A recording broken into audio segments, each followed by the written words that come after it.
Good morning, good afternoon, and good evening. Welcome all to this webinar on the EECC implementation in the major markets in Europe. My name is Fabian Webstad. I'm a policy analyst at Access Partnership in the Compliance and Market Intelligence team. We're gathered here today because a new European telecom framework was passed at union level a few years ago.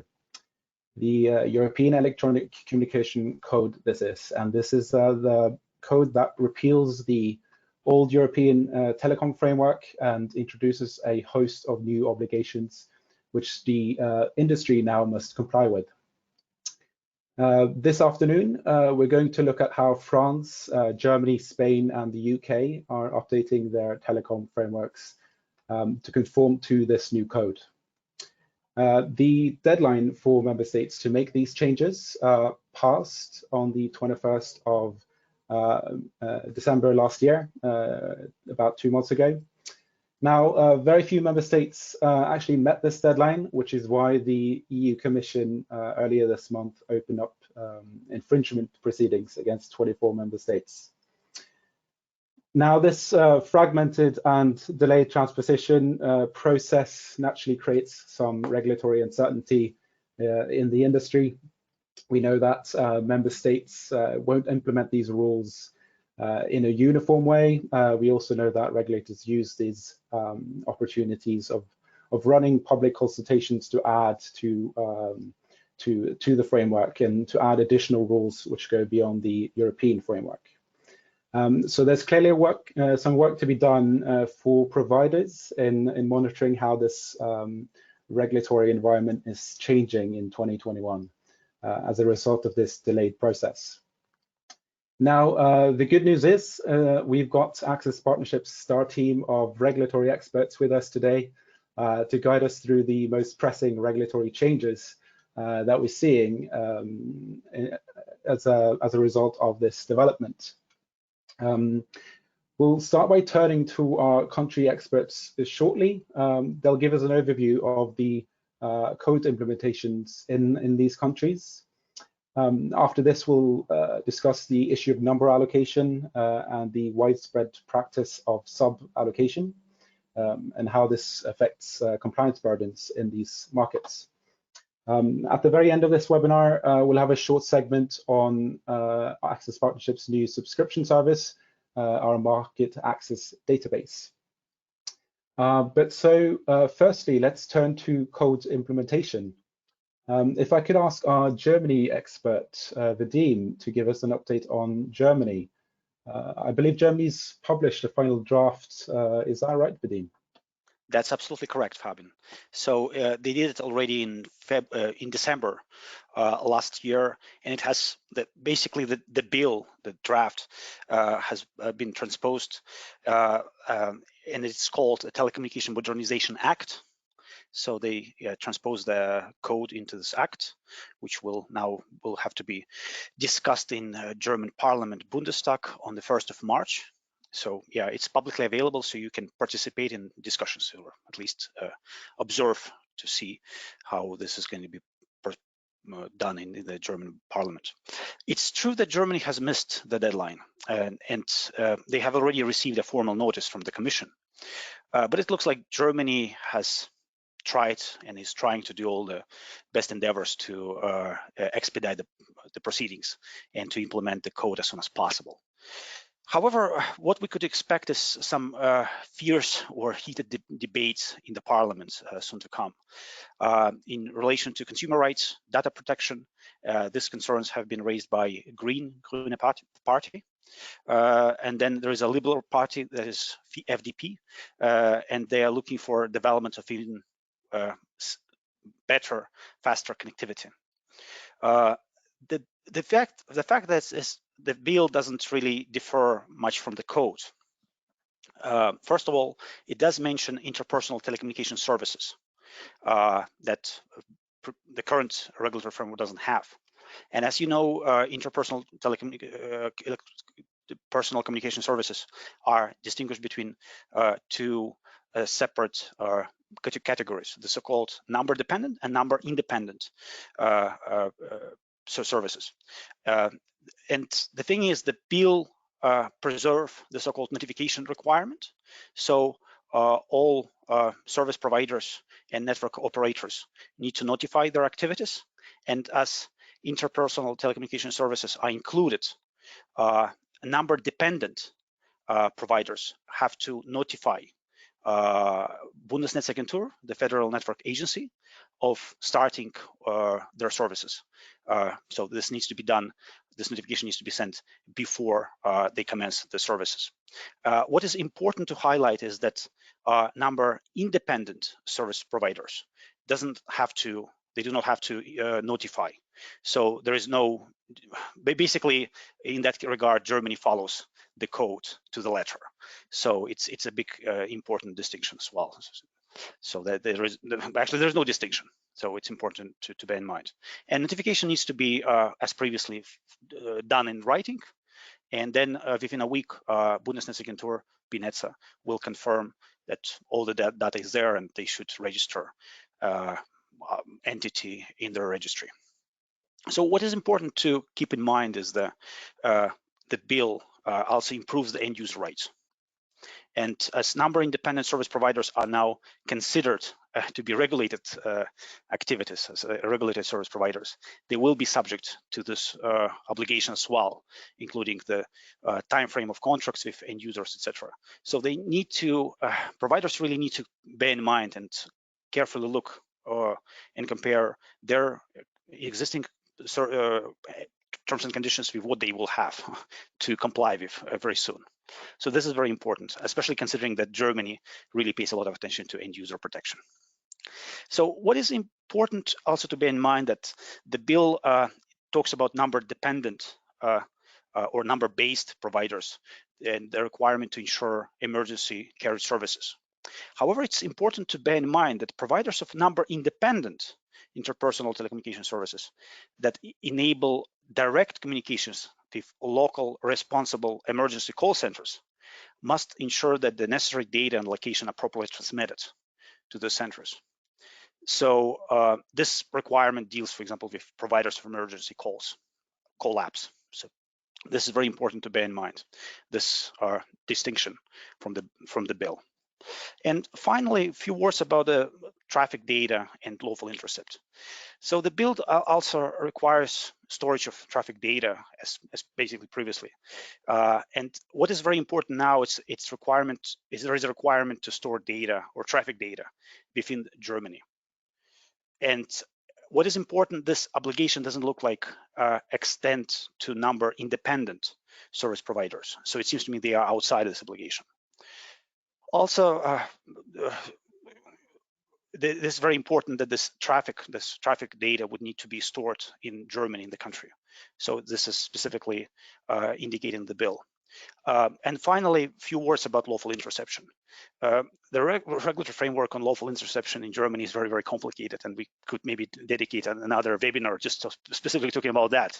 However, as per the bill, currently entities operating telecommunication systems could be required to appoint a local point of contact for receiving notices from the German authority Bundesnetzagentur.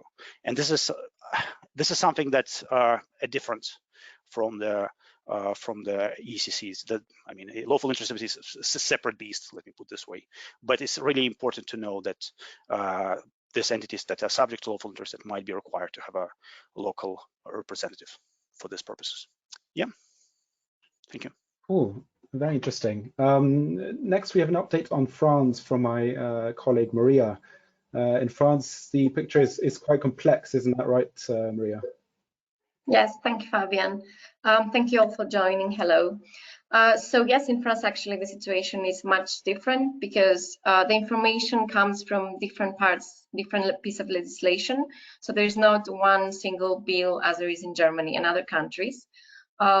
Just to start with, that France hasn't implemented the whole directive yet. So there has been a partial implementation only of like a couple of provisions or a few provisions, more specifically on the provisions in relation to the universal services that are found in the EECC, and also on provisions in the geographic service of the network deployment. So not the most important ones, let's put it that way.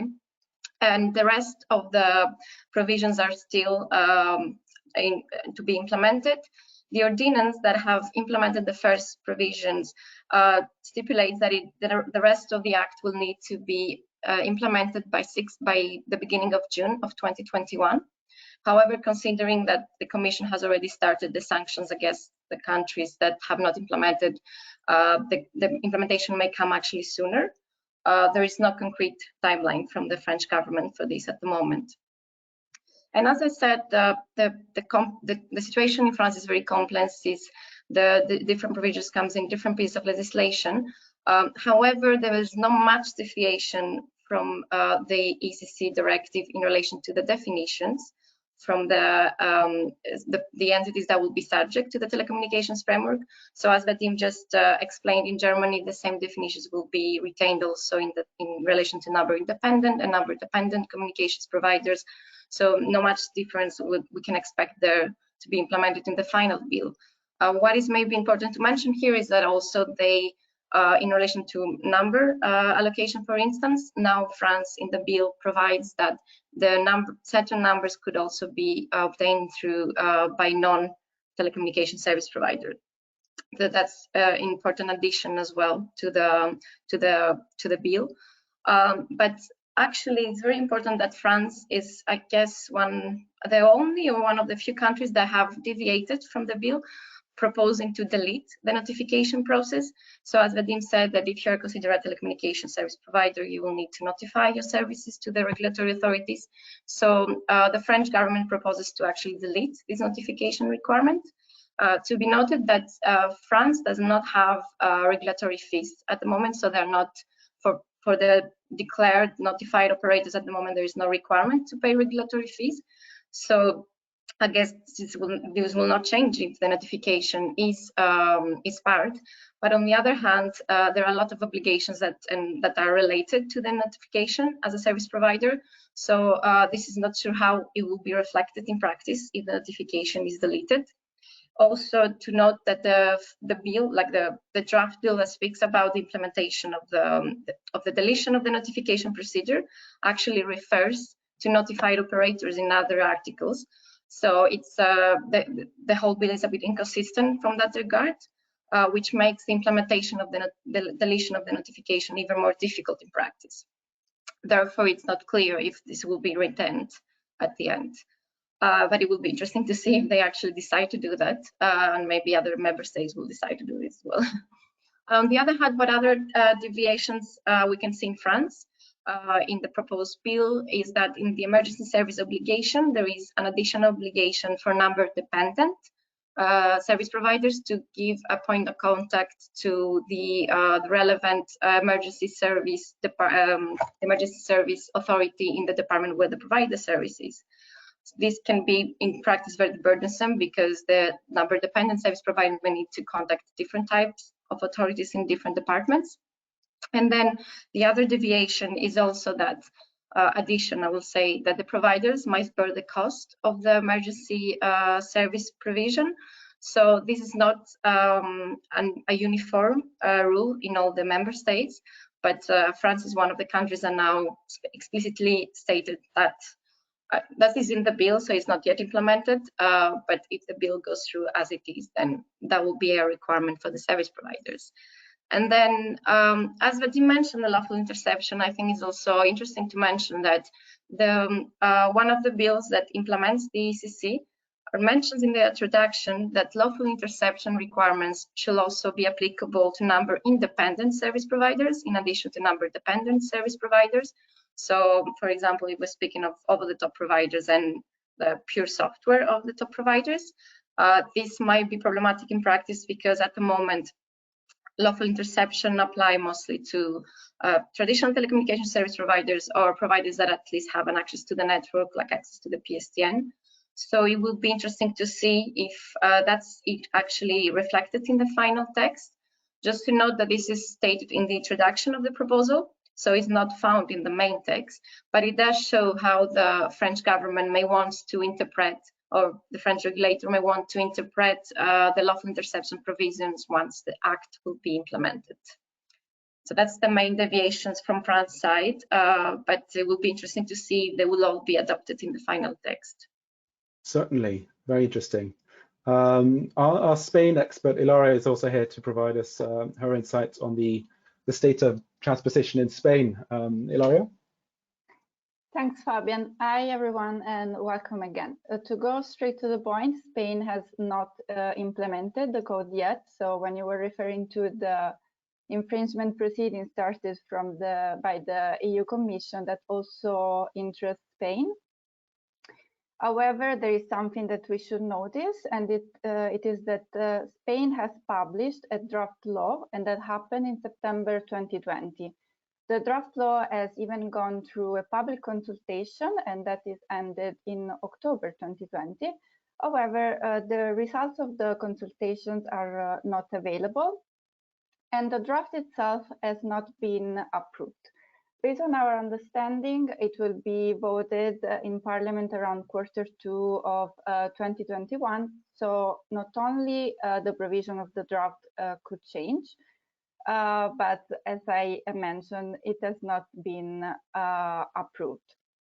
What we can already say is that based on the draft as it is at the moment, it has basically transposed the definition found in the code.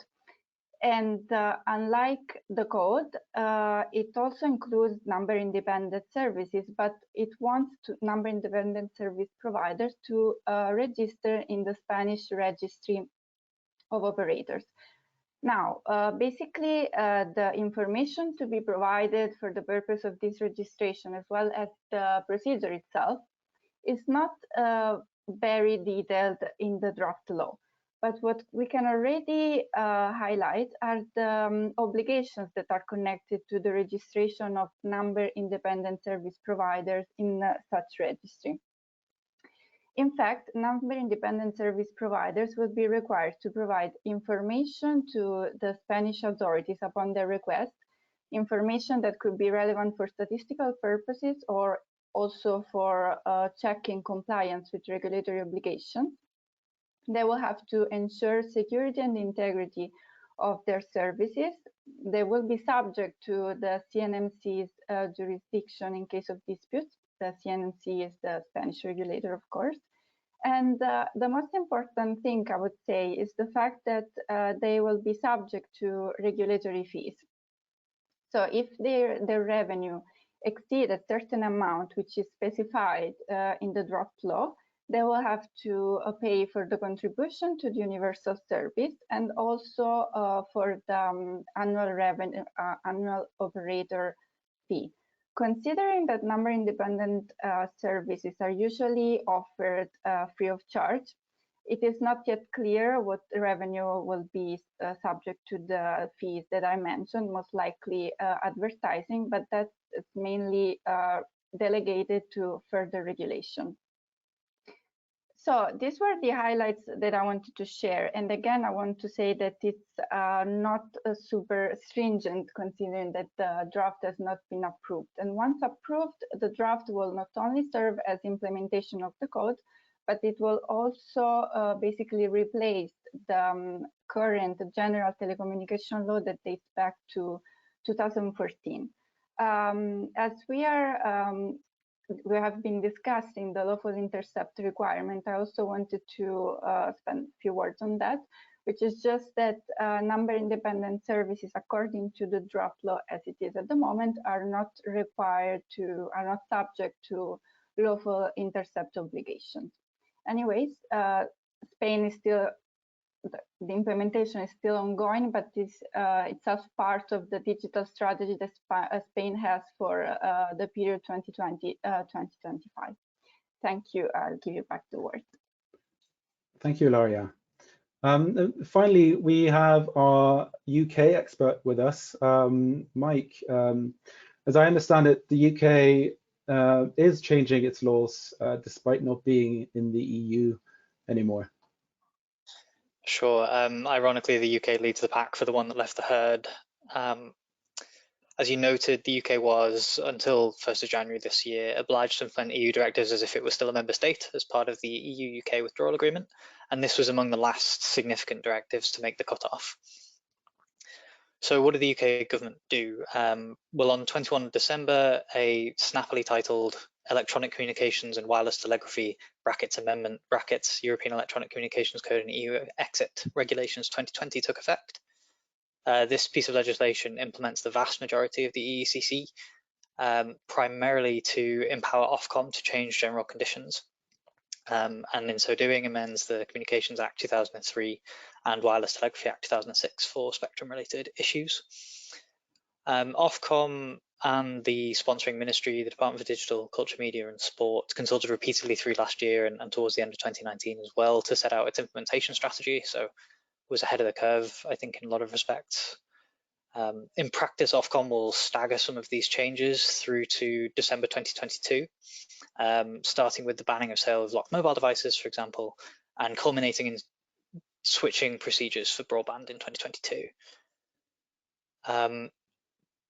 In terms of implementation, everyone has already touched on definitions being kind of the central piece of the code. So what happened there? Despite some minor protests, the UK adopted the definitions in the EECC almost word for word. You have your central definition of a ECS, and within that, the kind of number-based and internet access services. These terms are effectively terminological changes and don't in themselves create any new obligations. Where the UK does diverge compared to the code is where number-independent interpersonal communication services come in. Even by the standards of the code, the NI-ICS class of services got off quite lightly. The UK's implementing legislation only includes NI-ICS for the purpose of information gathering powers, and limits the end user rights portion of the code, and has not prioritized the implementation of that piece. But that's still a new factor and a complicated factor for companies, for a broader swathe of companies used to dealing with Ofcom, and that includes people like dating apps, some of the conferencing software that we are all now used to using in the context of work from home, and others who are already, frankly, going to be wrestling with Ofcom as the regulator of online harms in due course. So this is just going to become, I think, another one of those conversations, another one of those reporting obligations that comes in. As a consequence of the way the UK drafted its legislation, some people have questioned whether this means that the UK e-privacy directive, the PCR regulations apply as a result to NI-ICS. Across the EU, the implementation of the code kind of automatically updated the e-privacy directive and imposed obligations on member states to follow suit. The UK, having dropped out, hasn't really gone that way. It's difficult, of course, in the short time to cover the article by article detail of how the UK transposed, but we're happy to show you after or offline, so please do send through questions if it's helpful. So on notification, the government took an interesting decision to prioritise making sure that Ofcom's non-existent notification regime would be in line with the EECC wherever implemented. This is despite acknowledging that Ofcom has not seen the need to implement any kind of prior notification scheme in common with that is prevalent across the EU, and evidently not seeing the need to instruct Ofcom to set one up. But in the eventuality that Ofcom ever decides to impose a kind of notification regime, it will be aligned with EU counterparts as of the stroke of midnight on the 1st of January Brussels time. In a related sense, I think the NI-ICS class of services will be relieved to find out that the general demand for administrative fees did not extend to them.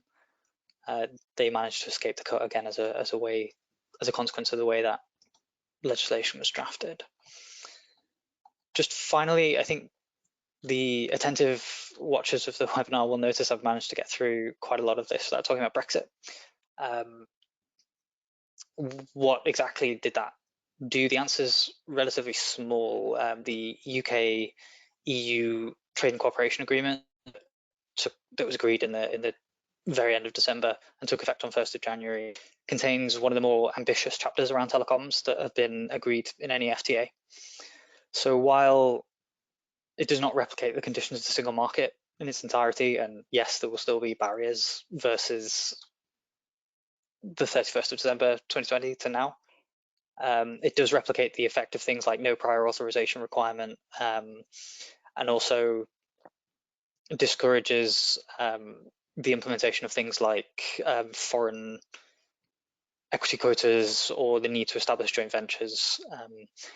From the UK government's part, they suggest there will be very, very little change from people coming in or going out. In fact, the UK and the EU are both party to the WTO GATS, which contains these similar levels of commitment about liberalising the sector.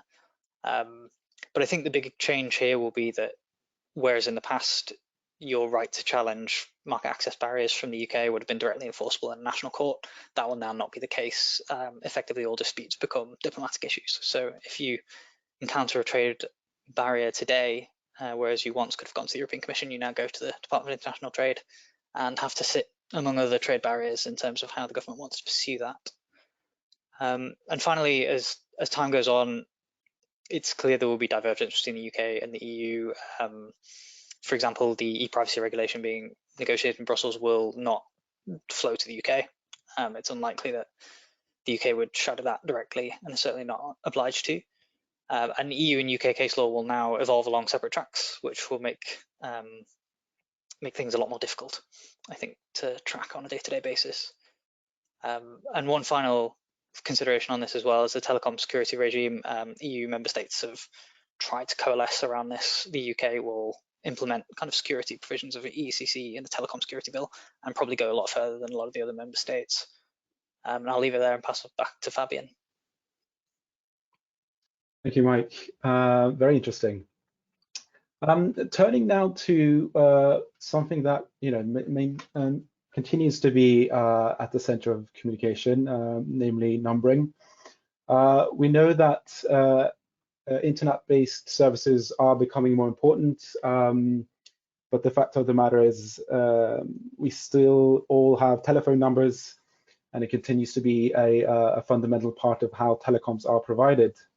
So if I could suggest we go back to our panelists, and if they could give us a quick primer on how providers can obtain numbers in each of these countries, whether sub-allocation is allowed, and whether the regulatory frameworks in these countries clarify how these various ways of obtaining numbers change the regulatory burden for providers. Perhaps if I could start with you, Mike, how does this work in the UK? Sure. So I think the first thing to highlight is that the implementation of the EECC did not change very much in terms of Ofcom's priorities or procedures here. Gaining numbers is still very much a function of the number management system on the Ofcom website, obtaining some administrative codes like retailer IDs and things like that, and potentially becoming liable for charges if you adopt geographic numbers. This is nominally, I think, around 10 pence sterling per year, with some reductions available depending on different factors. Similarly, sub-allocation and transfer remain quite possible in the UK. You will obviously need to agree contractually kind of how certain obligations flow down as a result, and of course following the numbering plan, which remains the case of course for outright transfer as well. I think other things that continue need to be borne in mind are things like signing up for alternative dispute resolution schemes. That still remains an operative requirement here in the UK. And I think one final point is that although in some jurisdictions we've seen this being attached to know your customer provisions, that's not yet been the case in the UK, although we are increasingly seeing police forces start to question the rather liberal regime that the UK has begun to operate around collecting data, subscriber data at the point of registration. But lawful intercept remains kind of comprehensively regulated by the Investigation Powers Act. Cool. Thank you, Mike. Vadim, how does this work in Germany? How can providers obtain numbers? Well, sub-allocation or regulations on this topic are quite complex. in Germany, and very stringent, to say the least. So in Germany, numbers can be obtained in several cases for own use by end users from BNetze, from German authority, and then numbers can be obtained for provision of services by network operators or service providers directly from BNetze as well, and they will be called so-called original assignees.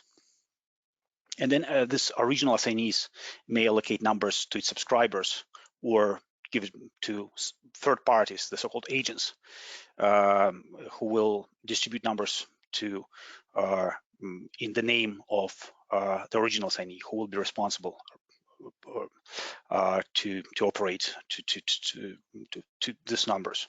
So it's very important that this is very, very, very regulated. And finally, in some exceptional cases, by law, at least the law provides this option, it can be the Bundesnetzagentur BNetze may make a general allocation of numbers. So it needs to be indicated that the use of numbers in Germany is a very complex topic. And as there are many numbers in Germany, and there are many numbers or number types in Germany, let me put this way to be more correct, there are as many orders or different regulatory frameworks. So it goes without saying that every use of numbers needs to comply with numbering plan. And for example, if you have a number in Berlin, you cannot use it in Stuttgart. It will, otherwise you will face a lot of penalties, and German authority doesn't like that. So they are quite strict in enforcing those rules. So as I mentioned, trading of numbers is forbidden. And again, number assignees are responsible for their numbers, let me put it this way. So if you're interested to know more information about how each number is being used in Germany, you need to go to various orders and see how it's actually being regulated. Again, German authority BNetze is very transparent on this, and there is a lot of information on their website. So it's very, the regulatory framework is quite complex, but they try to provide as much information as possible, and it might be quite challenging to understand different numbers and different regulations. And just as a final note, I would like to indicate that we spoke about regulatory fees and in other jurisdictions. So Germany used to have regulatory fees for provision of services and operation of network, but this no longer applies. So the code that would not unlikely going to bring anything new, but the fees that in the past were applicable years ago are no longer applicable right now. So yeah, as in other countries, there is no regulatory fees for provision of services, etc. Yeah, that's all. Cool. Yeah, very, very interesting. Quite complex in Germany, but transparent as well, as you say. Maria, could you give us a primer on how this works in France? How can we get numbers? Yes, of course. So first of all, you can get I should mention that to get numbers at the moment, either through the regulatory authority or other service providers, you need to be a registered service provider. So I'm not sure how this will change in the future if the notification is part, as I mentioned before, but that's left to see. On the other hand, nothing will change from the current procedures with the EECC code, the implementation, so that's also important to mention. Also because 2 years ago, the numbering plan and the rules has been changed in France anyway. So there's no further changes to be expected very soon. So in order to obtain numbers, you can either obtain them as a service provider through the ARCEP, the regulatory authority, or through other providers, either by the procedure of transfer or the procedure of mise à disposition, which is a sub-allocation. So I will provide a few information for both procedures. So the procedure of transfer is actually that the assignee of the number transferred all the numbers with the rights and obligations to another service provider. So in that case, the original assignee is not any longer responsible for the use of numbers. This procedure is called transfer, and it requires the approval from the ARCEP. And I think this is because trading of numbers is in the pure sense is not obviously allowed in any country. And I think the transfer needs approval because this is a way to ensure that this is not pure economical trading of numbers. And then the second procedure, which is the suballocation. In that case, the original assignee suballocates a number to a second service provider, but does remain responsible partly for the use of number. However, we need to distinguish here on what responsibilities remain with the first and what responsibilities go with the second operator. In the sub-assignment, the sub-allocation, in that case, the first assignee remains responsible for the number from a regulatory perspective. So, for example, for the regulatory fees, and as well for the number portability, while the second, the person that the number has been, the entity that the number has been suballocated to, is responsible for the end user use of numbers. So, for instance, to provide the emergency services, the second assignee is responsible for that, and also for anything that is related to the use case restrictions of the number, or potentially as well for the local interception, because it's the service provider that provides the service to the end user, essentially. For the number portability, is actually interesting to see that the framework provides that both operators, service providers are responsible. So in that case, I guess how it's translated to practice is difficult to comprehend, but it's that the end user might request any of the two service providers to port the number, and also that if essentially both of them will be responsible if the number portability does not proceed in the way it should be based on the rules. So the sub-allocation procedure is also much simpler in practice because it does not require the approval by the ASEP as it does for the transfer. The only thing that is required for the service providers is to report each year the numbers that have been suballocated, and for the period for which they have been suballocated, but no regulatory approval is required. So the procedure is quite simple, and I guess the framework is very transparent as well. But just a last mention that the suballocation does not apply to all numbers, but there are specific type of numbers that it applies to. So that's pretty much a recap of what is happening in France. Cool. Yeah, you can get numbers in a lot of different ways in France, it seems. Finally, in Spain, how does one get numbers in Spain, Ilaria? Yes, a quick mention to the draft law again, and on that I want to say that there are provisions referred to numbering resources. However, they don't actually go into details when it comes to define how the allocation happened and what are the requirements the applicant must have. So we should keep monitoring how the draft is approved and the further regulation where this information will be provided. For the moment, we should rely on the current framework that basically details two ways to obtain numbers, and they depend on the nature of the applicant. So in case numbers are required by public telephone network operators or public telephone service provider, they can have access to number through direct application to the CNMC. Again, the CNMC is the Spanish regulator.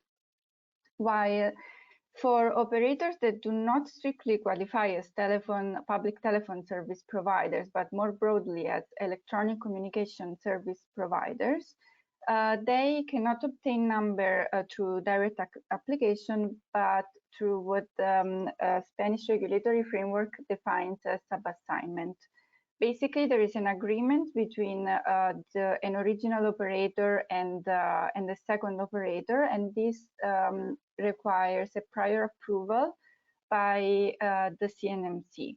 But regardless of the name, which is sub-assignment, the most important thing is that it doesn't really change the control of the numbers that stays with the first operator, which means that it's the first operator, the one responsible for routing the calls to emergency services or to ported numbers. And the first operator is the one that basically responsible before the Spanish authorities for the use for the obligations connected to the use of numbering resources. In terms of portability, however, both operators will have to cooperate to basically satisfy the request from the end user to have his number ported to a different operator. And as I said, changes might happen in terms of who can have access to numbers, because so far you have to be, like, a provider needs to be registered as an operator, and also in terms of allocation. So the situation as it is now might change in the following months. And Ward, back to you. Thank you, Laria. Great. Turning now to one of Access Partnership's new and exciting services, namely our market access database subscription service. Subscribers to this service will have access to a database that currently covers telecom regulations in 66 countries. We're adding to this database continually, and at the end of this year, the database will cover regulations in 90 countries. So in short, covering basically telecom regulations for half of the global market. We think subscribers will find this incredibly useful, because as consultants who advise telecom providers, we find it incredibly useful. We refer to this database every day in the work we do in advising our clients. Now, the database allows subscribers to better evaluate the regulatory exposure in any of these markets, and for providers looking to expand into new markets, I think it's an affordable way to do a significant portion of that initial sort of necessary due diligence work to understand the regulatory environment that they're about to enter into. Many telecom frameworks are quite complex and difficult to understand, and in many jurisdictions, costly and kind of time-consuming compliance work is required to investigate what kind of license you need, what the process for obtaining licenses is, and how you get numbers, and what obligations there are in relation to porting and lawful intercept and emergency services and know your customers, etc. So subscribers to this database are kind of provided with a practical guide on these essential processes and requirements. And I think it's also a practical tool in terms of, sort of monitoring for changes in regulations. Europe, as we've heard, is going through this period now where the regulatory framework is changing both in scope and in content. And because it's a continually updated database, subscribers can rely on being informed of these key changes that are affecting them, and you know, to have this information readily available at their fingertips in an easy to understand language and format. So for those who are interested to learn more about this subscription service, we're going to have a separate session next Thursday where we will look into this database in a little bit more detail. Now, I think attendees of this webinar will receive an invite to this shortly. I see we've received some questions from the audience. We'll of course look at these and respond to these individually. But I think this wraps up our webinar for now. I hope you all found it informative. Thank you for tuning in, and thank you to my panelists. That's all from us at Access Partnership today. Hope to see you all again soon.